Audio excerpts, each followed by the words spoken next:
Avis contraire? Abstention?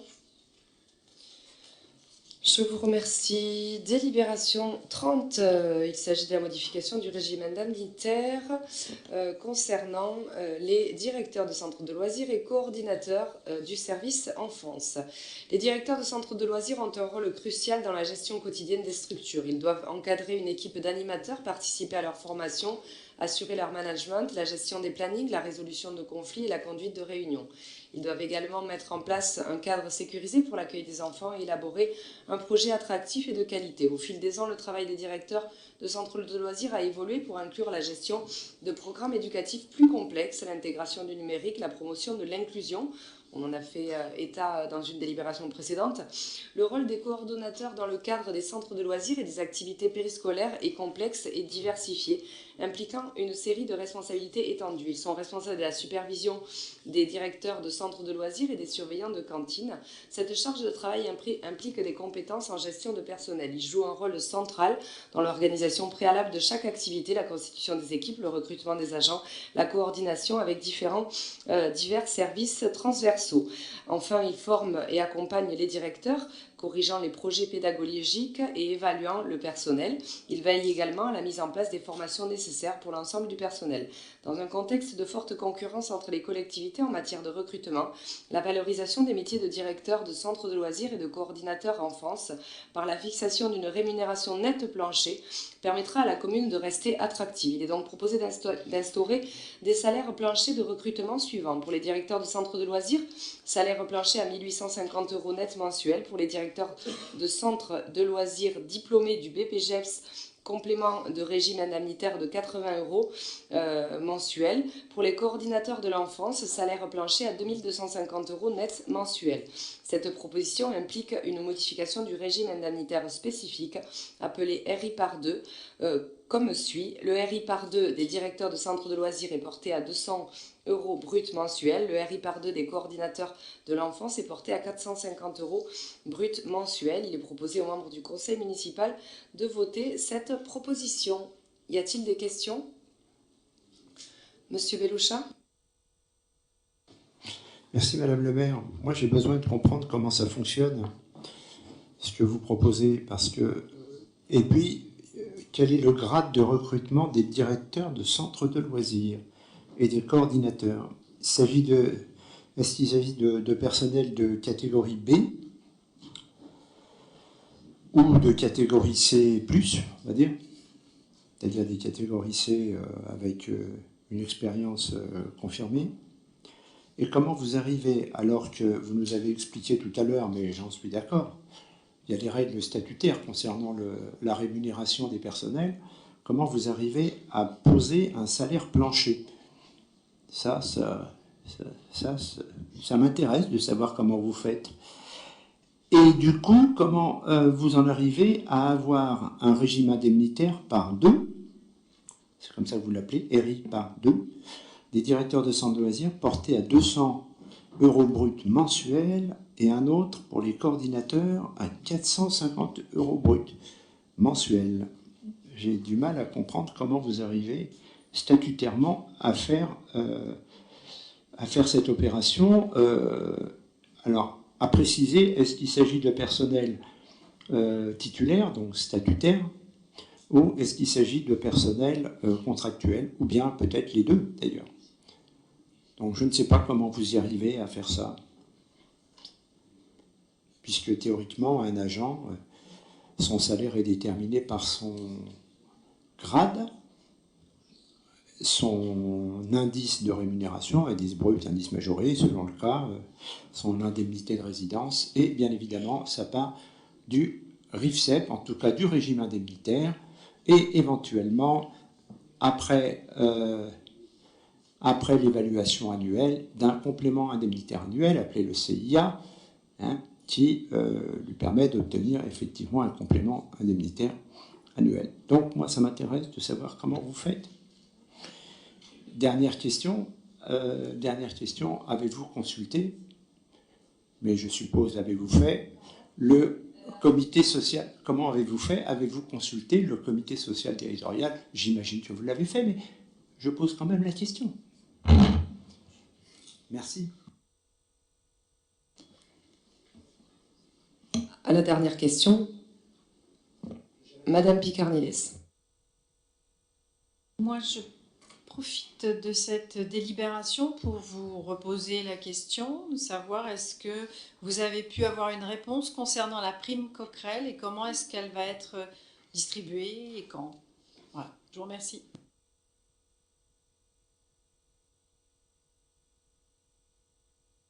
Alors, concernant les questions de Monsieur Beloucha, ils sont quasiment tous titulaires de catégorie C, ce sont d'anciens adjoints d'animation. Tant qu'ils ne passent pas les concours, ils ne peuvent pas être mis en catégorie B, mais certains sont de catégorie B. Sur le personnel concerné, il y a 21 directeurs de centres de loisirs et 5 coordinateurs de secteur, et on me signalait que 90% d'entre eux étaient fonctionnaires. Ensuite, on pourra vous répondre précisément si vous le souhaitez. Le régime indemnitaire des catégories C est plafonné par l'État à 900 € bruts.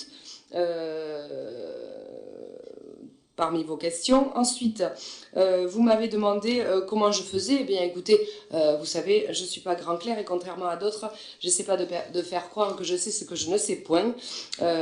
Donc, éventuellement, on peut vous répondre par écrit pour toutes les questions très précises, comment ils ont fait, c'est-à-dire comment le service direction des ressources humaines a fait.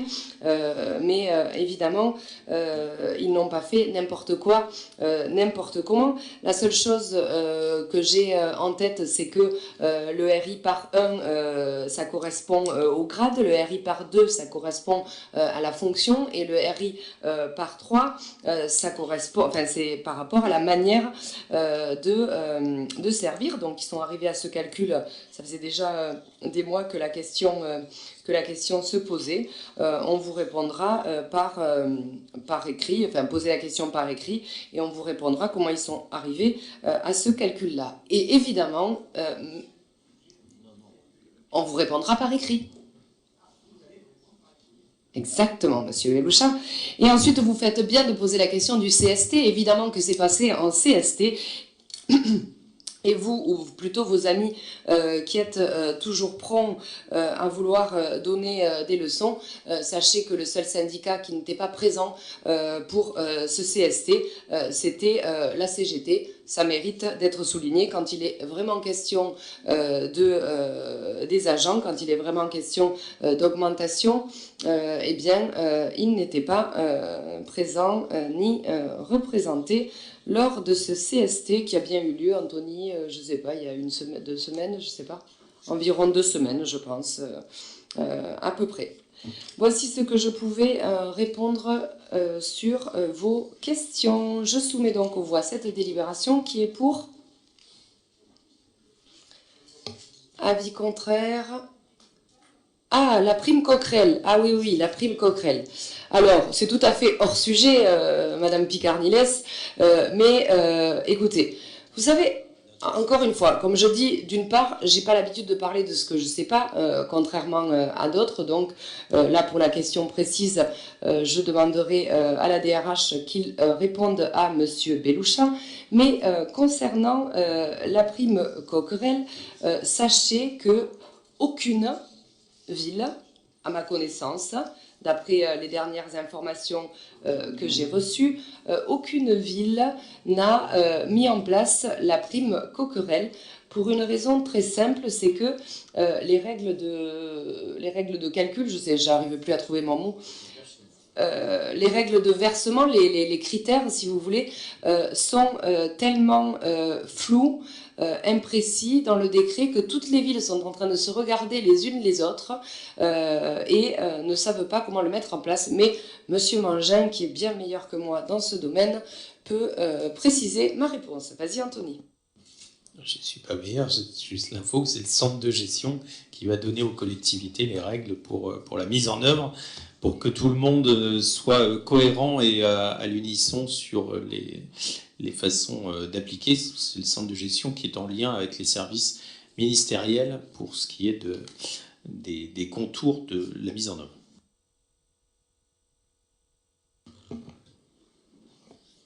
Merci Anthony. Plus de questions sur cette délibération. Je soumets donc aux voix. Qui est pour? Avis contraire? Abstention? Vous vous abstenez? Très bien. La délibération suivante, il s'agit de la délibération 31 et 32. Il s'agit des renouvellements de la convention de mise à disposition d'un agent communal auprès de l'association La Magie des Couleurs, et la 32 d'un agent communal auprès de l'association Dans ton cœur. Les conventions de mise à disposition d'agents communaux avec des associations La Magie des Couleurs et Dans ton cœur sont arrivées à expiration le 31 décembre 2023. L'association La Magie des Couleurs organise des activités culturelles et ludiques. L'association intervient également dans le cadre du soutien scolaire aux Drancéens. L'association Dans ton cœur, quant à elle, mène des actions de réinsertion éducative, organise des formations professionnelles, sportives et des activités culturelles. Ces deux associations ont demandé le renouvellement de leur convention de mise à disposition d'agents communaux au 1er janvier 2024 pour une durée de 3 ans dans les mêmes conditions que la convention précédente. Pour l'association La Magie des Couleurs, mise à disposition tous les mercredis après-midi d'un agent communal pour assurer les fonctions de responsable administrative. Pour l'association Dans ton cœur, mise à disposition à mi-temps d'un temps complet d'un agent communal, à mi-temps, oui, d'un agent communal pour assurer la fonction de directeur. Il est demandé aux membres du conseil municipal de bien vouloir m'autoriser à signer ces deux conventions qui donneront lieu à remboursement. Y a-t-il des questions? Monsieur Beloucha? Oui, encore une question un peu statutaire. Je suis désolé d'aborder des questions techniques dans cette enceinte, mais bon. Vous nous indiquez que les deux conventions donc, expirent au 31 décembre 2023 et qu'il y a lieu, bien évidemment, de les renouveler, ces mises à disposition. Donc, depuis les dispositions de la loi relative à la transformation de la fonction publique, il n'y a plus besoin de solliciter l'avis préalable à l'époque du CTP, donc, qui a été transformé en comité social territorial. Mais il y a quand même un aspect qui a été omis dans la présentation de ces deux délibérations. C'est que l'article L512-12 du Code de la fonction publique, qui dispose que la mise à disposition du fonctionnaire territorial, qui est mentionné à l'article L512-6 du même code, ne peut avoir lieu que dans les conditions prévues à l'article L512-7 du même code, et c'est là où j'en viens, en informant au préalable l'organe délibérant de la collectivité territoriale ou de l'établissement public d'origine. En d'autres termes, ça veut dire que vous auriez dû nous parler de ce renouvellement, de cette mise à disposition avant le 31 décembre 2023, ce qui n'est pas le cas, ce qui rend donc irrégulière cette mise à disposition au moment où on se parle. Car dans les deux conventions de mise à disposition qui sont soumises à l'Assemblée délibérante, il n'est pas indiqué qu'on parle de personnes nommément citées, d'accord? Donc on est bien dans une situation absolue, on va dire. Et donc, il y a donc une irrégularité dans ce qui nous est proposé ce soir. Alors si vous nous le proposiez pour le 1er avril, j'ai envie de dire, bon, certes, ce soir, vous nous avez informés, donc pour le 1er avril, on peut considérer effectivement que la question se pose, mais pour ce qui est du démarrage de la convention au 1er janvier, l'information préalable n'a pas formellement été faite au conseil municipal, en tout cas à ma connaissance. Donc, il y a un problème.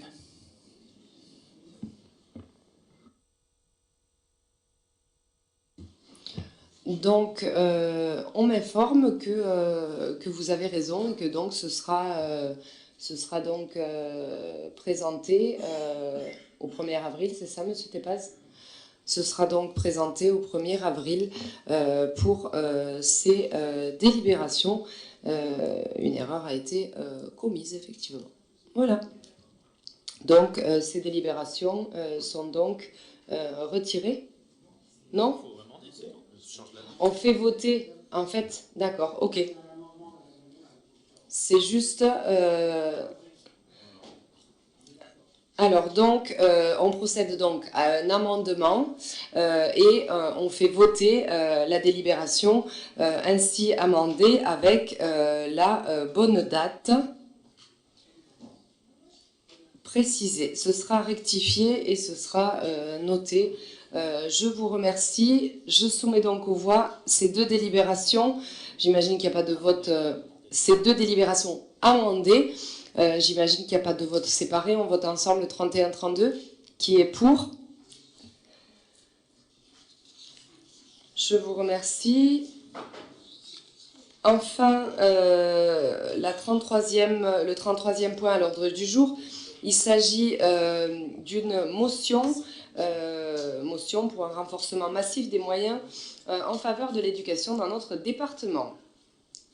Notre département de la Seine-Saint-Denis est régulièrement cité par les statisticiens comme le plus jeune, mais aussi le plus pauvre de France métropolitaine. Une situation démographique et sociale qui alarme et fait régulièrement l'objet de grandes déclarations d'intention de la part des responsables politiques nationaux lorsqu'ils sont en visite express dans notre ville.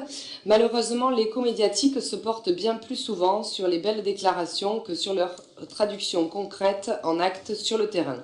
Pourtant, c'est bien d'actes et donc de moyens supplémentaires dont ont besoin celles et ceux qui œuvrent quotidiennement auprès de nos concitoyens. Si aucun champ de l'action publique n'est épargné par ces carences de l'État central et par la crise de confiance qui traverse ceux qui sont censés le servir, celui de l'éducation nationale est le plus criant. Pour notre municipalité, l'éducation a toujours été la première des priorités. L'instruction, l'éveil de nos enfants, mais aussi l'égalité des chances constitue le premier poste de dépense du budget communal. Bien souvent, celui-ci vient compenser les carences dans les compétences dévolues à d'autres institutions, mais cet effort seul n'est plus suffisant. Parents d'élèves et enseignants ont initié un mouvement conjoint les 7 et 14 mars dernier visant à réclamer un plan d'urgence pour le 93 qui s'est traduit par une opération école déserte. Près d'un millier de personnes étaient dans la rue pour réclamer des moyens humains et matériels supplémentaires, tout comme davantage de dignité dans l'exercice du service public qui doit être rendu à la population et qui n'est que la contrepartie légitimement attendue de l'impôt dont nous sommes redevables. Certaines situations rencontrées dans les établissements francéens sont inadmissibles et viennent pénaliser lourdement nos enfants dans l'acquisition des savoirs fondamentaux et dans la préparation des diplômes décisifs. Le non-remplacement durant 8 semaines, soit 160 heures d'un professeur de français préparant les élèves au diplôme du brevet au collège Pierre-Sémar, en est l'une des nombreuses illustrations.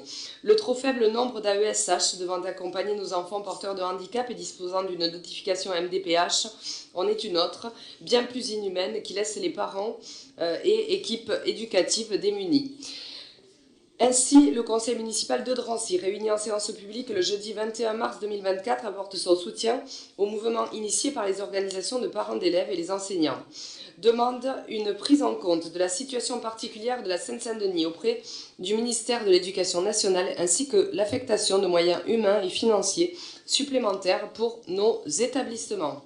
Demande la revalorisation du statut d'AESH et la mise en œuvre d'une politique de recrutement massive permettant le suivi effectif des heures notifiées par la MDPH afin de soulager les personnels actuels, les familles et le corps enseignant. Demande une plus grande stabilité des effectifs enseignants dans le département par la mise en œuvre d'une politique financière incitative sous forme de primes à la fidélité, évitant ainsi le recours au recrutement contractuel court-termiste qui ne garantissent pas la continuité pédagogique, notamment en cas de remplacement. C'est donc la motion que nous souhaitions présenter pour ce conseil municipal en soutien au mouvement actuel dans l'éducation nationale. Y a-t-il des questions? Madame Picard-Niles? C'est pas une question, hein, c'est un soutien, mais on l'a fait dans tout le conseil municipal. Hein. Chaque fois où on est intervenu, on a dit qu'on soutenait le mouvement des enseignants, des parents d'élèves, plus largement de toute la communauté éducative. surtout quand on voit qu'un gouvernement, je le rappelle, ça a déjà été dit aussi le long de ce conseil, que vous avez soutenu plusieurs fois, ce gouvernement, et bien ce gouvernement a choisi plutôt que l'éducation, la défense. 700 millions de coupes dans le budget de l'éducation nationale, 3,3 milliards pour la défense. Je trouve ça catastrophique. Je me demande qu'est-ce qu'on veut faire, que veut faire ce gouvernement avec nos enfants. C'est effectivement catastrophique. Et quand vous dites à la fin de votre vœu, si j'arrive à parler, si on peut s'entendre, merci, s'il vous plaît, 2 secondes, voilà, vous allez rentrer, on va tous rentrer. Madame Picard-Nilès, continuez s'il vous plaît, ça suffit. Donc je disais, juste à la fin de votre vœu, je suis assez surprise que vous parliez de contractuel, parce que effectivement c'est quelque chose contre quoi on s'insurge et qu'il faut qu'il y ait de moins en moins de contractuels et que le statut de la fonction publique est là pour préserver et permettre qu'il y ait une stabilité. Et la prime existe déjà, mais elle n'est pas mise en place. Voilà. Donc nous voterons ce vœu, parce que nous sommes complètement d'accord et que nous soutenons la communauté éducative. Je vous remercie.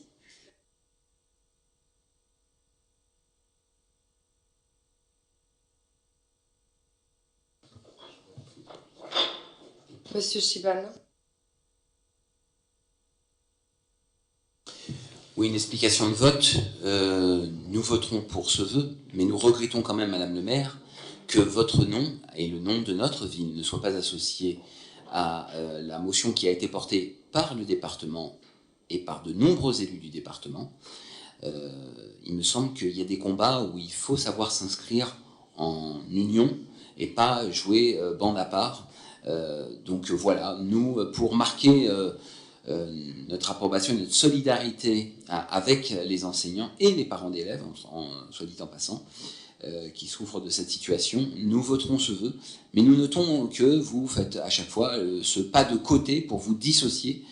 Nous aimerions que vous vous inscriviez un peu plus souvent dans des actions collectives quand le but est clair, qu'il n'y a pas de débat, que les revendications sont portées, notamment et signées par des gens de votre obédience politique. Toujours vouloir faire une motion à part n'amène pas à de la force et de l'amplification à des démarches collectives. C'est tous ensemble qu'on gagnera pour ce département et pas une ville UDI versus une ville socialiste ou communiste. Voilà, Madame le maire.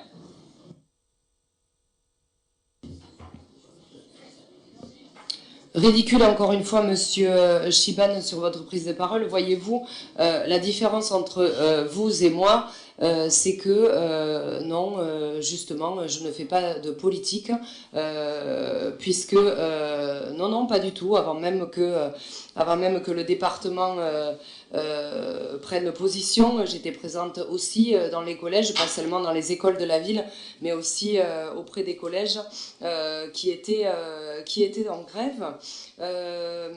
Madame Picard-Nilès, vous avez évoqué la prime fidélité. Vous dites qu'elle existe. Oui, elle existe, mais elle n'est pas sous la bonne forme. En tout cas, elle n'est pas satisfaisante. Quand à la fin de la motion, j'évoquais les recrutements contractuels court-termistes, je faisais notamment référence à une pratique qui a lieu systématiquement à toutes les rentrées. Lorsqu'il n'y a pas de professeurs, ils font appel à des agences d'intérim et donc c'était plutôt en référence à ce type de recrutement que je faisais référence. En aucun cas, je ne cherchais à aller plus loin que ça. Ce qui se passe et qu'on connaît dans toutes les rentrées. Voici ce que je pouvais dire sur la motion avant de la passer aux voix. S'il n'y a plus de questions, qui est pour cette motion? Pas d'avis contraire, pas d'abstention. Je vous remercie. L'ordre du jour étant levé, la séance est épuisée.